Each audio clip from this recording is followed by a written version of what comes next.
Dear Patriots, before the news starts, please subscribe to our patriotic channel by clicking the subscribe button. Give us a thumbs up to this video. Don't forget to leave your opinion below in the comments section. Share the news on Facebook and Twitter so you friends see it. Thank you. IT's on. James Mattis just put the fear of God in North Korea with two terrifying words. Defense Secretary James Mattis isn't playing games when it comes to the threat from North Korea. After North Korean leader Kim Jong Un tested a hydrogen bomb, Secretary Mattis had only two words to describe what is about to happen to his country. Total annihilation. Defense Secretary James Mattis warned Pyongyang against aggression against the United States or its allies, saying it would trigger a unified world response in what he termed the total annihilation of a country, namely North Korea. Any threat to the United States or its territory, including Guam, or our allies, will be met with a massive military response, a response both effective and overwhelming, Mattis told reporters in the White House driveway. Kim Jong Un should take heed in the United Nations Security Council as unified voice. All members unanimously agreed on the threat North Korea poses, and they remain unanimous in their commitment to the denuclearization of the Korean Peninsula. Because we are not looking to the total annihilation of a country, namely North Korea, but as I said, we have many options to do so. Due to a failed nuclear agreement made during the Clinton administration, North Korea's nuclear capabilities have grown extensively. North Korea advanced its program throughout the Bush and Obama administrations, bringing the U.S. to the risky situation it now faces. Unlike Obama, James Mattis and President Trump are men of action, and they will not sit idly by while American lives are put at risk. Those days are over.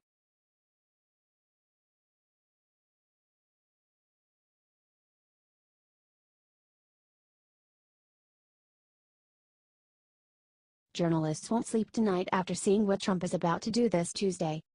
According to Politico, President Trump will end the Obama-era program that granted work permits to undocumented immigrants under the DACA program.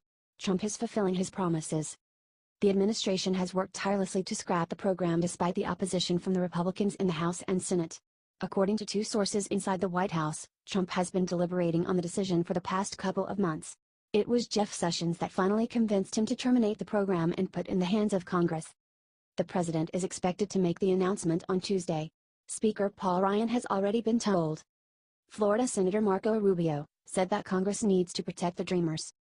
My hope is that as part of this process we can work on a way to deal with this issue and solve it through legislation, which is the right way to do it and the constitutional way to do it, Rubio told CNN in June.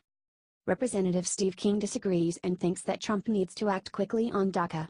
He has expressed frustration on Sunday that it hasn't gone into effect yet.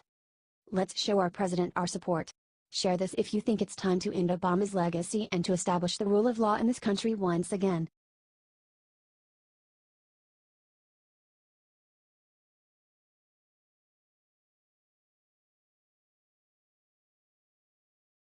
Shock attack. Nikki Haley just said the three words North Korea was praying she wouldn't say.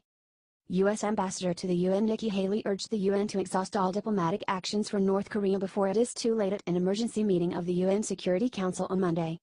The talks come in wake of North Korea's sixth nuclear test over the weekend. Pyongyang claims that the test was of an advanced hydrogen bomb, which could be used on long-range missiles. Haley pointed out decades of diplomatic failures in North Korea, saying that enough is enough. 24 years of half measures and failed talks is enough. President Trump tweeted that stopping trade with all of North Korea's trading partners is an option he is considering. That would include China. Haley backed up the president's threat, saying, "The U.S. will look at every country that does business with North Korea as giving aid." Haley said that North Korea seems to be begging for a war and noted that although the U.S. does not want war, our country's patience is not unlimited. Nikki Haley is not playing games, and she is making sure the entire international community knows she means business in North Korea. We are lucky to have such a strong and forceful woman representing the U.S. on the world stage. Share this out if you support Nikki Haley. HT The Independent.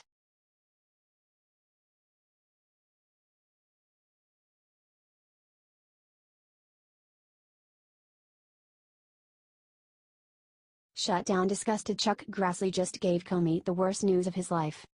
Senators Chuck Grassley, Aria, and Lindsey Graham, RSC, sent a letter to FBI Director Christopher Wray on Wednesday slamming former FBI Director James Comey, McClatchy reports. Grassley and Graham alleged that Comey had written his statements exonerating Hillary Clinton of wrongdoing in her email investigation before the FBI had even interviewed several key witnesses. That's right folks, Comey didn't even bother collecting all the facts before clearing Hillary. Can you imagine if this woman were actually elected? Grassley is the chair of the Senate Judiciary Committee, and Graham is a senior committee member. Their letter states, "It appears that in April or early May of 2016, Mr. Comey had already decided he would issue a statement exonerating Secretary Clinton. That was long before FBI agents finished their work. Mr. Comey even circulated an early draft statement to select members of senior FBI leadership. The outcome of an investigation should not be prejudged while FBI agents are still hard at work trying to gather the facts." Yeah. Makes loads of sense. But only in the topsy-turvy world of the Clintons would people be cleared before getting all the evidence. Grassley and Graham noted that as many as 17 key witnesses, including former Secretary Clinton and several of her closest aides, had not been interviewed by the time Comey started writing his draft. Luckily, with the Senate Judiciary Committee on the case, the truth seems to be finally catching up to her and Comey. H.T. McClatchy.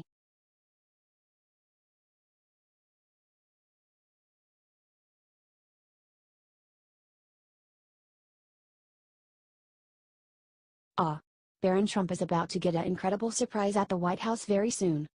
3 portraits are on their way to the White House: a painting of President Trump, First Lady Melania Trump, and a very special portrait of President Trump hugging his youngest son, Barron. The portraits were a gift from Barry Wingard, an artist and Trump supporter. Wingard contacted Congressman Mike Kelly, who helped get the paintings delivered to the White House. Originally only the 2 paintings of Melania and President Trump were planned, but when Rep. Kelly and one of Trump's staff members saw the portrait of the president hugging Barron, they knew they had to have that one too. The portrait is from a picture of the father and son at the Republican National Convention in 2016. This could be the first portrait of a president and his son to ever be hung at the White House. It's unknown where the portraits will be hung in the White House. That will be decided by President Trump and the First Lady. This painting is so sweet, and something the father and son will surely cherish the rest of their lives. Love the first family? Share this loud and proud, patriots. HDTMZ.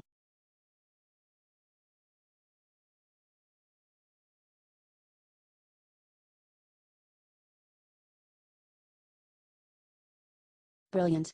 President Trump just created the ultimate plan to drain the swamp and defeat traitorous Republicans. President Trump will reportedly be ending the DACA program that the Obama administration unlawfully put in place. The program grants work permits to illegal immigrants who arrived in the country as children. President Trump won't be ending the program immediately, however. Instead, Trump put in place a genius strategy to expose traitorous Republicans who face elections in 2018. President Trump is delaying the termination of DACA for 6 months. The 6-month delay means DACA still ends, but Republicans have to choose between virtue signaling or their loyalty to the president during their primaries in 2018. There is literally no way they can stay silent on the issue when it's pushed back so far. Neither the House or the Senate have enough votes to get a saved DACA bill on the president's desk, nor do they have the votes to override a veto. By pushing the termination of the program back 6 months, Trump is forcing GOP hypocrites to expose themselves right as people start paying attention to the elections in their state. The DACA program will end in April, only a month before May, which is when most primaries are held. There is no way the issue won't come up during debates, town halls and press conferences. Every single Republican in Congress railed against Obama when he made this unconstitutional move. Now we will see who really meant it. If ever there was a way to drain the swamp, this is it.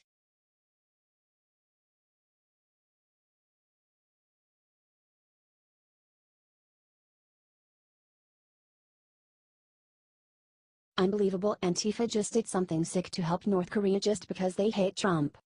We were also very wrong, folks.